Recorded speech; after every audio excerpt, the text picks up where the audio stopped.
What's up? What's up? What's up, beautiful people? Welcome back to another episode of Gratefully Podcast. I am your host, J.Nicole. Today is Monday, November the 8th. We are back in the studio, rocking and rolling. Guys, we are episode 118.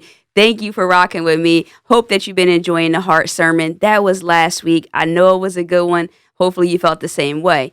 Now listen, I want to get right into this conversation because I was kind of going back and forth about what direction I should talk about this from, and then it just kind of came together. So we all think about the concept of social media and how it gets a negative connotation that it's this bad thing and it's just bringing us all down, it's affecting the way we communicate, etc. And so I came across an article that was talking about, and it was lengthy. So I'm going to circle back to that a few episodes later, but just to take a little bite out of it. It talked about bridging the gap between safe spaces for grief through TikTok. And it was studying the hashtag grief and just saying, hey, how has social media become this place where we can actually change the narrative around mourning? And then we can collectively see how different cultures and different people actually mourn. So I found that very interesting. But then there was one part of it that really stuck out to me. And it talked about how we're then relying on algorithms. So if someone is coming to social media to openly share and express their grief, but then they don't get any likes or they don't get any exposure, and then they're left to feel isolated by themselves, I'm like, that actually is a different perspective and a part of it. Because I myself, as I share content and I'm opening up and I'm sharing things, and then if there wasn't any feedback, you're kind of like, I guess no one feels this. Because I'm always putting, hey, drop a blue heart if you feel me. And so it got me to thinking about that. And I thought that was a great concept. And I'm going to actually reach out to the author of it because it seems that someone is doing this as a study, a part of school. They examined 100 videos with the TikTok hashtag grief. They're actually called grief talks. Who knew? I had no idea that existed. But I certainly use the hashtag grief when I'm putting my videos and my content up on social media. So again, I wanted to share that briefly because I think, again, social media starts to get this bad rap. But I know for myself and for other people in our community, it has afforded us the opportunity to foster these relationships that otherwise we might not have been able to. We might look around in our lives and see the people around us and not find that commonality or that comforting space to do that. So that was one part of it. And then out of nowhere, my thought process on what I wanted to speak about today kind of took a shift. And I was driving and I felt like I started thinking about one of my friends, and he passed away. He was older than me. And so I really thought about how we actually met, and it kind of ties into this whole part about social media or just online. So just to kind of bring us through this story, I actually, many years ago, I wish I could remember the year. Unfortunately, I don't. But I applied for a job on Craigslist. So that's how long ago it was where people were still applying to jobs on Craigslist. No shade to you if you do that, but Indeed is where I apply to jobs. I don't trust anything on Craigslist at this point in life. But anyway, I saw it. It said, hey, part-time helper needed, $50 to $75 per job, 2 to 3 hours. So I know I was young at this point. I'm like, that sounds like something I might be interested in. So it was refinishing bathrooms. I applied for the job, got the interview, and I met the owner. So we actually met in a bar parking lot. So I thought this was safer because he also felt, hey, I don't want to have strangers come to my house. He was married. He had children. And I wasn't going to go to someone's house for an interview. So all of this time, I thought this was pretty cool that we met in this public place. But I still got in his car. So that in itself was like, okay, did you really want the job that bad? But anyway, I'm glad I did. Because I actually got into the car. We had an interview right there in the parking lot. We didn't drive off anywhere. Worked out well. I started working. Immediately, we formed a great relationship, a bond. So at the time, he was maybe like 45-ish, married, had children, and he's a Caucasian gentleman. So I want to add that because I think, it's important to understand that you can find friendship and meaningful relationships in places that you wouldn't think. I would never think that I would be refinishing bathrooms, or actually, I was just a lab tech, is what he called me, the lead prep tech. But really, I just carried the stuff inside the home and cleaned the bathroom up, washed it up, make sure everything was good for him to refinish them. But this required for us to be in a car together, just him and I, driving long places, distances, doing a couple of jobs over and over and things like that. we became sort of like family. And he looked out for me. He was older than me. His wife was amazing to me. I trained his young daughters a little bit in some of their sporting events. I had dinner at their home. When I first moved to my apartment, he made sure that he had a malfunction in one of the dishes that he bought. So he gave me the set that had one chip in it and bought new ones. Anytime he could give me extra money, he gave me extra money. I'm like, no, don't do that. So I actually started calling him Uncle Al. And he started calling himself that. He would be like, hey, little buddy, it's Uncle Al. We got a tub alert. He would send me these messages. And so this relationship really started to mean a lot to me. And then again, I stopped working. When I got a different job, he raved. They said that they never heard anyone's recommendation that thorough. Like, he was over the top, which he would be. He also, when I had my other full-time job, I sold advertising in a newspaper. And I needed to meet my quota. And I was falling short that week. And guess what he did? He bought an ad. He didn't need advertising. He was so busy, but he just bought it, and one of the most expensive ones that he could buy in the paper just to look out for me. And so we had a little bit of distance. We still kept in touch here and there. And one day I'm driving kind of near where he lived. And I'm like, you know what? Let me give him a call. So I go to call him, and it was as if that number didn't exist. So I'm like, all right, that's kind of weird. So I'm like, cool, I'll call the business number because I'm sure his business is still intact. I called a business phone. So a woman answers, and I'm like, oh, hey. And I'm thinking it was his wife. So I'm like, hey, Jen, it's Nicole. Is Al around? This and that. And the lady says, Al. And she got silent. Like, it was like I said something awful. And I'm driving, mind you. She goes, Al passed away. And everything in that moment just came to a screeching halt. I had to pull over. I started panicking, hyperventilating. I started crying, like freaking out. Like, I could not process what she just said. I couldn't. I started just tripping out. So now I'm driving to his old house.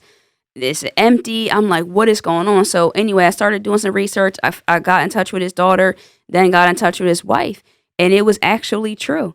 He had passed away, but it had been some time now. I think a couple of months at that point, at this point. And so I'm devastated because not only did I find out that he passed away, but he had been dead. And I'm just living my life, and I didn't know that. And the way in which he passed away, I won't say it, but it's still unbelievable to me based on the person that he was.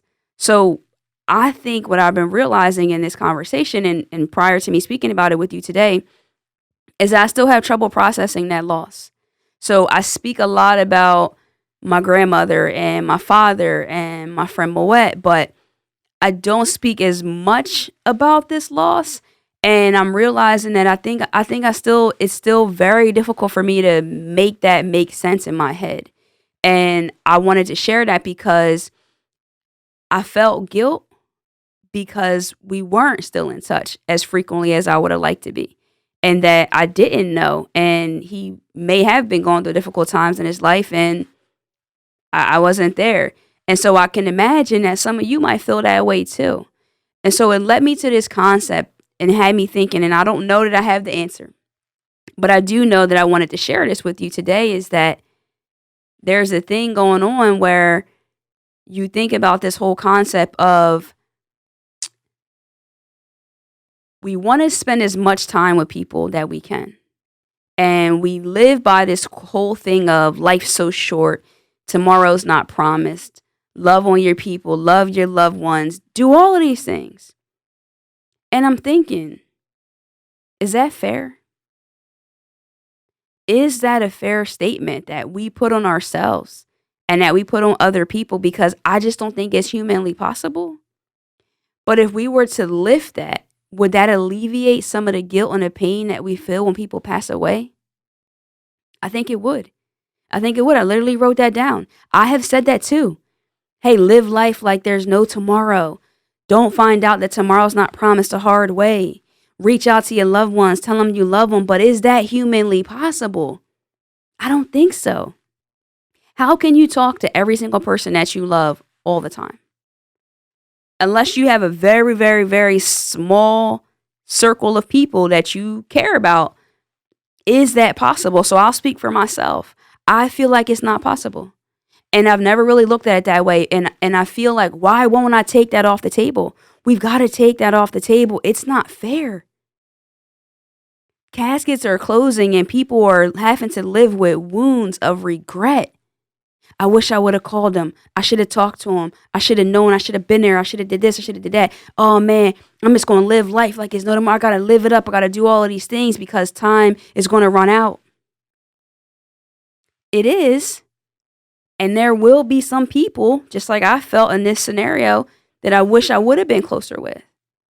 And so what I want to say more so is to cherish the moments that we had the opportunity to experience, because those memories, some of the things I just shared with you, there's so many more memories I can tell you about this amazing person, are what matter the most.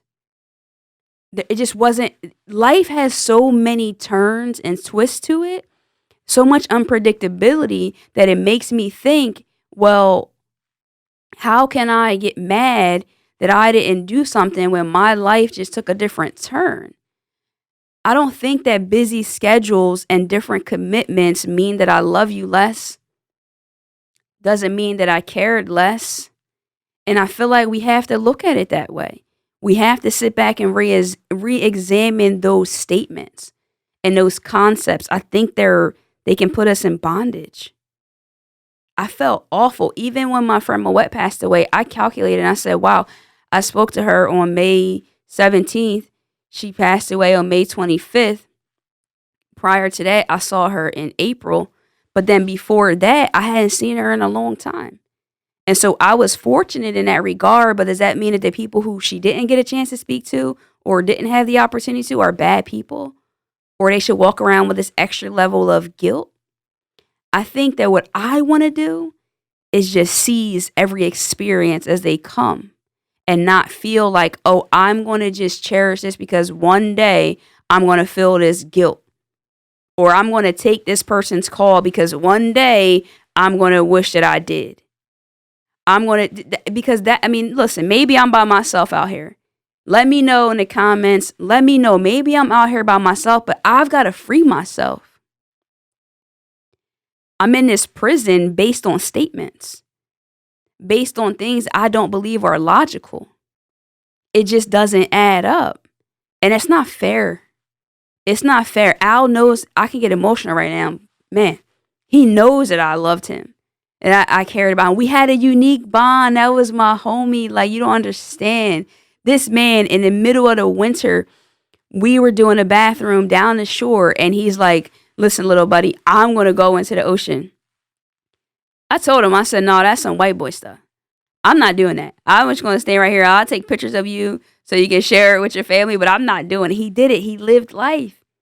Every person we would go to the home, he's building conversation. He's teaching me the game. He said, listen, when we get done a job, count your money right here. Count your money right in front of these people. That is not offensive. I did a job. You owe me money. I want to make sure it's the accurate amount before I leave. If you go somewhere, you do a job and something goes wrong, don't leave until the police come. So many different things that he taught me, so many gems along the way. He made sure my family was good in certain situations too. And so would a person that I experienced those moments with be mad at me because we weren't in communication prior to their untimely death? No. But did I think that way when I found out about the death? No, I instantly went to regret. So what I'm hoping that this message can do today is to free you, or at least give you the power to look at a different perspective of life. And maybe we can enjoy moments, not to enjoy moments so that we don't feel like I told you so, I wish I could, but just because we're in those moments and they're beautiful. And let us not force ourselves to be in environments that we don't want to be in that aren't good for us for that same reason. Oh, I got to go. They invited me because, one day I'm not going to be able to do this. One day I'm not going to be able to do that. That you're darn right. There's going to come a day where we won't be able to do anything but be dead. So until then, let's move a little more freely, please. Let's just lean more into the good vibes and the good waves. And when those things do happen and we wish we had more time or we wish we could have, or whatever it is, then just let it be a wish. Don't make it a death sentence. Don't put yourself in that prison. Don't do that to yourself. It's not fair. So I want to challenge you to think about some of those positive moments. Think about some of those good things, the good vibes. Let those carry you. And from the beginning of our conversation to where we are now, as we wrap this up, one of the major takeaways too is to find community. And I think that social media does tend to get a bad rap, but if you're doing it with the right intention, it can be so helpful. It can be so liberating. I posted the other day, it's awfully dope how I've been able to foster these relationships with people I ain't never met. Yes, I ain't never met yet in real life. People that I truly rock with. I think they're amazing, and I've never really met them. So that whole no new friends and all that came out, let's time out for that. Let's find the friends that make sense for this version of ourselves. Because I believe that every version of ourselves will demand a different kind of circle. And I think also what I've learned is that life will do that whether you make the decision to or not. You're like, dang, me and so-and-so used to be so close and now we're not. But then if you really sat back and evaluated where you are, does so-and-so serve this season?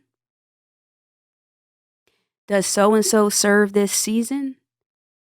Sometimes that answer is painful. I've been there. And you want to start forcing it, but let things be. Let them flow. And just let love always be the saving grace. Because you can love people and not like them. You can love people and they not be healthy for you. And you can love people and they cannot serve you. Listen, guys, I wanted to just drop that into your spirit. If you're feeling it, if you're rocking with it, leave me a comment. Let me know. Slide over to my DMs. Let me know about that as well. And listen, before I get out of here, I want to get back to my love and memory segment. And I think it's only right that I spent time talking about my guy. My love and memory this week is going to be to the late Albert Cook. I thank him so much for everything that he did for me. I hope he's proud of me. I know that he is. And he told me that if he wrote a book, the title would be How to Succeed as a Loser. And so I hope that he's proud of what I'm doing and that I'm making things happen. And yeah, man, his family is beautiful. Your girls, I could go on and on. So in love and memory to Al, Uncle Al, Sub Alerts Forever. I love you, my guy. Guys, you know where I hang out the most, over on Instagram. Make sure you follow me there at I_am_J.Nicole, guys. So next time, you already know. Love and light. Peace.